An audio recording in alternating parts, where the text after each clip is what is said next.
ମାଇଙ୍କ ସହିତ ବହୁତ ଦିନ ପରେ ଦେଖା ହେଲା, ଯୋଉଟା କି ବହୁତ ଦିନ ମାନେ 8 ମାସ 9 ମାସ ପରେ ପାର୍ଲରକୁ ଆସିଛନ୍ତି। ମାଇଁ ଭାବୁଛନ୍ତି 8 ମାସ 9 ମାସ ବହୁତ ଦିନ ହେଇଯାଇଛି। ଆମେ ତା ଭିତରେ ଆମେ ଯାଇଥିଲୁ, କିନ୍ତୁ ମାଇଁ ପାର୍ଲରକୁ ଆସିବା ବହୁତ ଦିନ ପରେ ହେଇଯାଇଛି। ଆଉ ମାଇଙ୍କ ସହିତ ଦେଖା ହେଇକି ଖୁସି ଯାଇନାହାନ୍ତି ଯାଇଥିଲୁ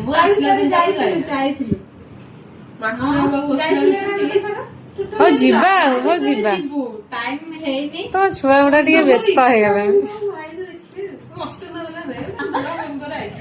ନା ନା ଯିବୁ ଆ ଭିତରେ। ମାଇଁ ଆସିଥିଲେ ତ ଥ୍ରେଡିଂ ଥିଲା ଆଉ ସାମ୍ପୁ କଲେ, ଯେହେତୁ ପୁଅ ପାଇଁ ବେଶୀ ସମୟ ରହିପାରିବେନି, ଏତିକି ମାଇଙ୍କର ବି ଟାଇମ ହବା ପାଇଁ ବହୁତ ଦିନ ପଳଉଛି। ହେଇଗଲା ଦେଖିବା କେବେ ସେ ଗୋଟେ ଦିନ ଆସୁଛି। ସେଇ ଗୋଟେ ଦିନ ଆସିଲା ବେଳକୁ 6 ମାସ ହେଇଯିବ। ଆର ମାସ ହେଇଯିବ। ଆର ମାସ ହେଇଯିବ। ଅତି ଖରାପ ହେଇଥିଲା ବୋଲି ଆଇବ୍ରୋ ବାଧେଇକି ଆସିଲି।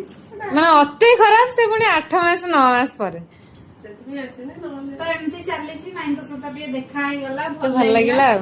ଆମେ ମାଇଙ୍କ ପାଖକୁ ଯାଉ, ମାଇଁ ଆମ ପାଖକୁ ପଳେଇ ଆସନ୍ତି, ପୁଣି ଆମେ ଯିବୁ। ବାଧ୍ୟ ହେଇକି ଆସିଲି। ସେଟା ପୁଣି 9 ମାସ ପରେ ନା କଣ? ତାପରେ ପୁଅ ସହିତ ଦେଖା ହବ।